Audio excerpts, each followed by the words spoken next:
welcome to a new Harry's Garage video, and today's car is the Alpine A110 GT.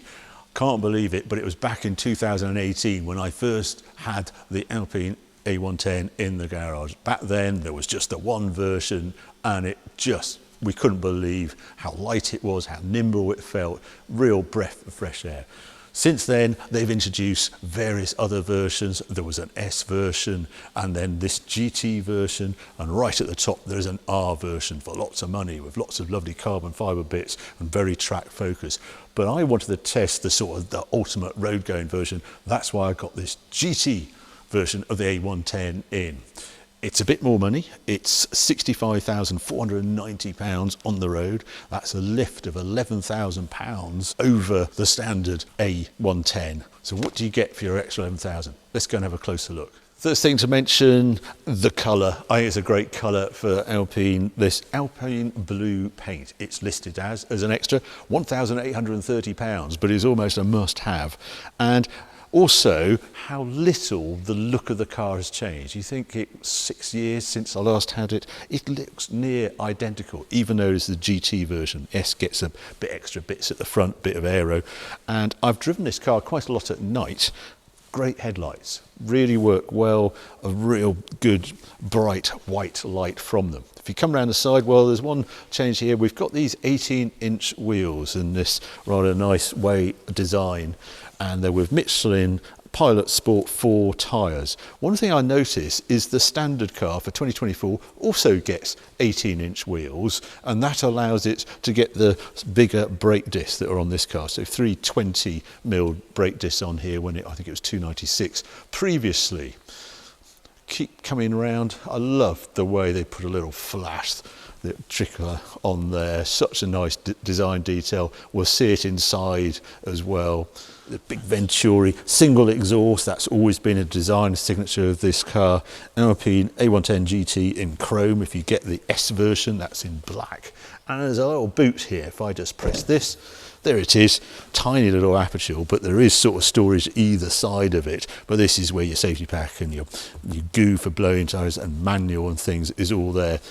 You can open the back, it's a bit complicated, but you don't ever get to see the engine on your A110. Come round to here, just want to show you the interior. And also, immediately I open that door, it's the lightness. This car is 96% aluminium. And as soon as you touch the door and open it, it feels like no other car you've been. Again, a little trickler on there. And you'll see on this car, it has this chocolate brown interior together with blue stitching. We'll have a better look at the interior when we take it outside. But yeah, really refreshing, the design in there. Up the front, there you go. You get a sort of boot. You've got to have a fairly shallow sort of carry-on bag or something to get it in there, but it's a decent size. Right, what we're going to do now, take it outside, take it for a drive.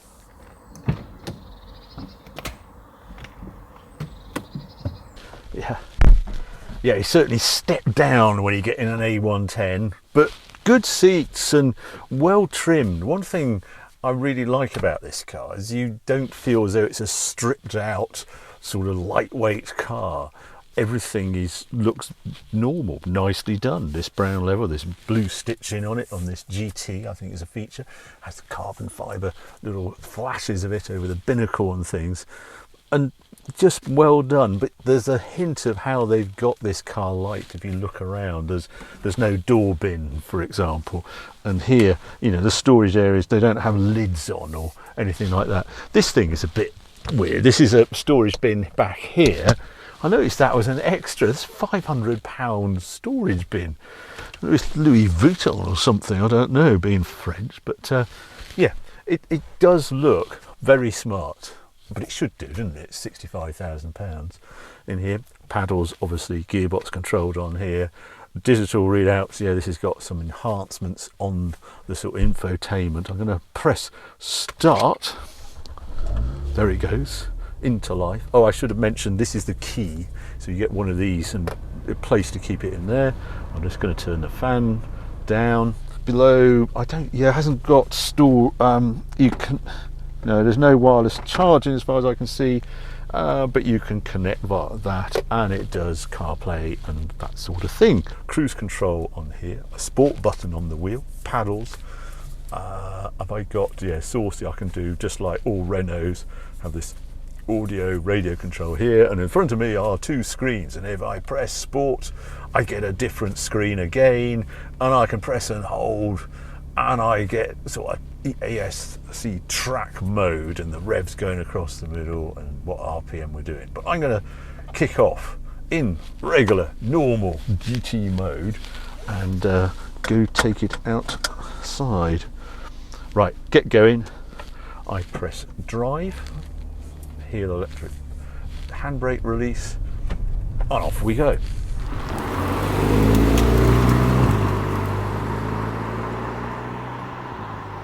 Still in normal mode. Pull out of here.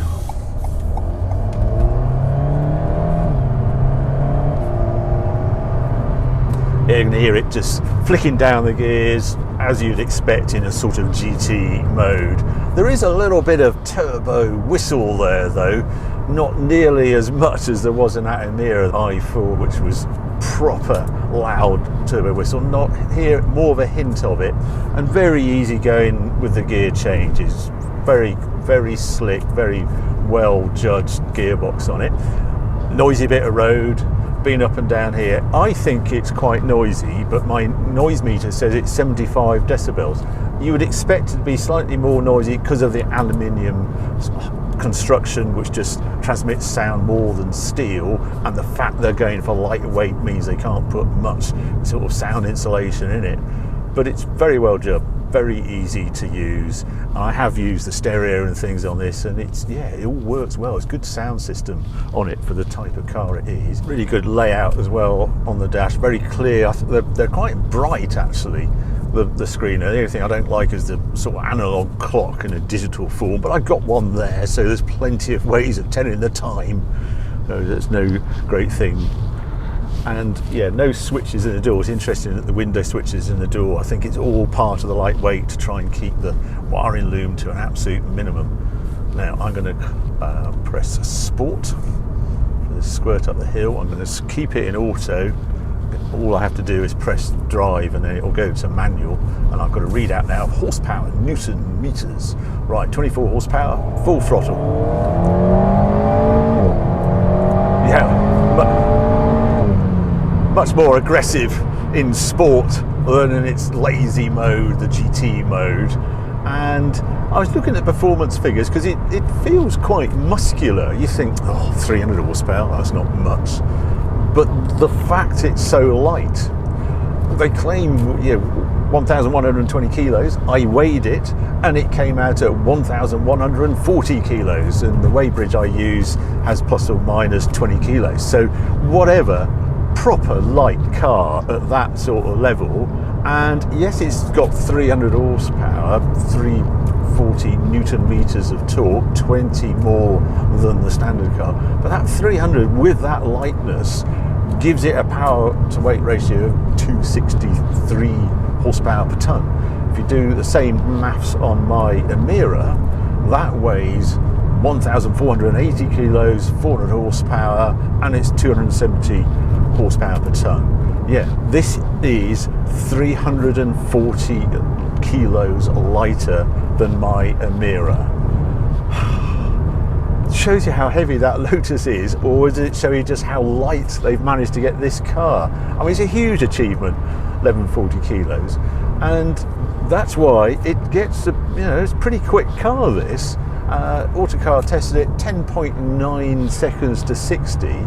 Put that in context, I seem to remember when we were figuring a Porsche 996 Turbo, that did about the same time as this.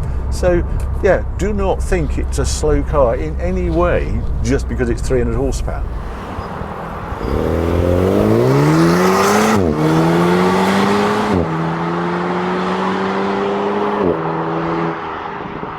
Yeah, one of the surprises is just how aggressive it is in track mode. Here we are, standing start.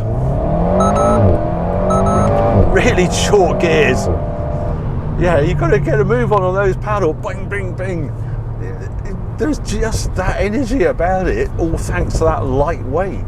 Now, some eagle-eyed of you might notice I've got new glasses on today, and there's a little bit of a backstory that links to this car. In that, I was contacted a few months ago by a company called Shamir, and they make driver intelligence lenses. They've been working on them, they've just come out, and they've been working on them with the Alpine A110 at Enstone. And I wandered over there in November, got all measured up, because I like the idea of a dedicated driving with glasses.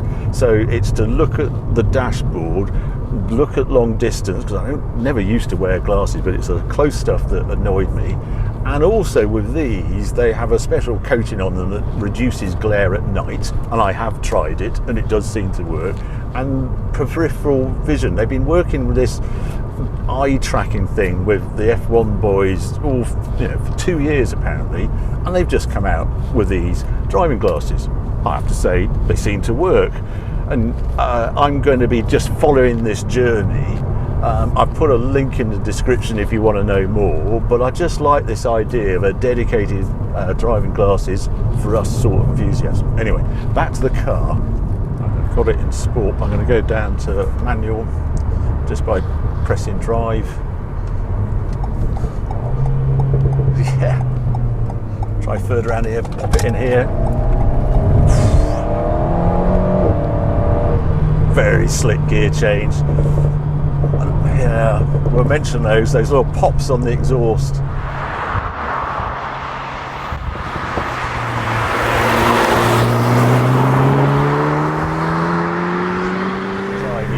I'm just going to put it back into normal to see what the ride is down here. As I use this bit of road because it's rubbish tarmac, and yeah, I think the move to 18-inch wheels, I need one back-to-back really, but over the car I seem to remember at 17-inch there is a little bit of harshness, but there's a little bit more sharpness to the steering as well, so you can't have everything. But it did turn in there, super flat cornering. I delight, because it's the mass, the lack of mass is telling from the moment you step in this car. There's just an energy and ease, the way it goes around and you dive it into corner, that you do really sense the lightweight.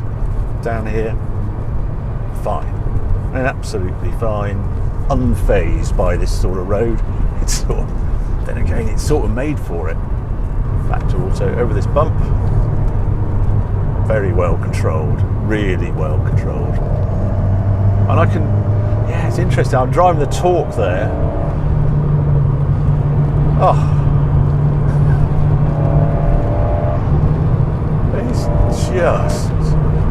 Oh, it's just a flick. I mean, a real fantastic, lightweight, sporting feel. Oh, I mean, that was delight round there. I feel like I just want to turn around and do it again. There's just a, yeah, I want to say a Lotus, but it's what we remember its lease like rather than the mirror light. The mirror is good round there, but this, just the poise of it. You think it's got 205 tyres on the front, 235 on the rear. Yeah, very clever. Right, some likes and dislikes with this car then. Let's put it back into normal mode and take it out of manual. I think it was a bit harsh saying it, but there is a, unfortunately, in the class of car it is, where it's such an emotional product, it's slightly characterless engine. The 4-cylinder engine never gets going. It hasn't got that turbo whish and popping that you get on the Emira that, raises it into that sort of enthusiast. We like that sort of thing. And also with the gearbox, it's very clever, it works very well, but I would just like a little bit more power between the gears. Like that, it's a little bit lacking, not quite as characterful as you could probably make it. I don't want to go all the way to where they got it in a Aventador, but just something that just energizes it a bit more. Then price. Yes, it's quite a premium over the base car, especially now that the A110 has the 18-inch wheels, the £11,000. The proviso though is, if you buy it on finance, like 90% of people do, then Alpine have got a special deal, and they are doing this car, I think, at $599 a month, and the standard car at $499 a month. I would pay £100 a month extra to have the GT. So I put that proviso in. But there are plenty of likes. And just as my corners approach, and I'm just going to do all this as well before we start the lights. But basically they're going to be demonstrated through this corner. The lightweight just there on the brakes, so much power, because this hasn't got to stop any mass, and out of there, yeah, I can use that torque. The horsepower, you don't notice the massive, you know, the 50 horsepower up, but it just feels a delight through there. So yes, the performance and the handling and the way it engages you, huge pluses on this car.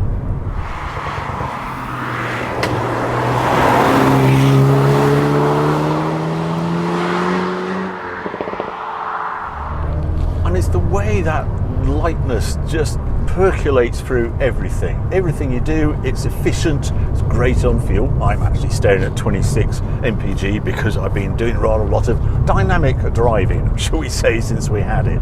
So yeah, summarising it, joyous that it exists. I love the Frenchness through it as well, the single purposeness of making this a light car, all aluminium construction, 1140 kilos. Will we see a car like this again? I don't think so. Alpine going next to electric, that ain't going to be 1140 kilos, I am sure. I suppose it's the slight thing for me to make it a full-on 5-star car is we want everything from our sports car now. There's so much choice there with Cayman out there. I suppose the Emira has ruled itself out because it's that much more expensive, but Cayman does sit there, and the 6-cylinder engine and the manual option just lift it above this. But it's mighty close, and I can quite understand people going for this. And on that finance deal, yeah, I would choose the GT over the standard car. If I was buying outright, I'll go for the standard car. Son Charlie has a great description of this car. He calls it the palate cleanser. And I think that sort of sums it up. There is nothing out there that was as light as this at this price point and this energy, and just made for these sort of roads. So yeah, that's my summary on this car. I hope you enjoyed this video. If you did, well, keep watching, keep subscribing. More videos coming along very soon.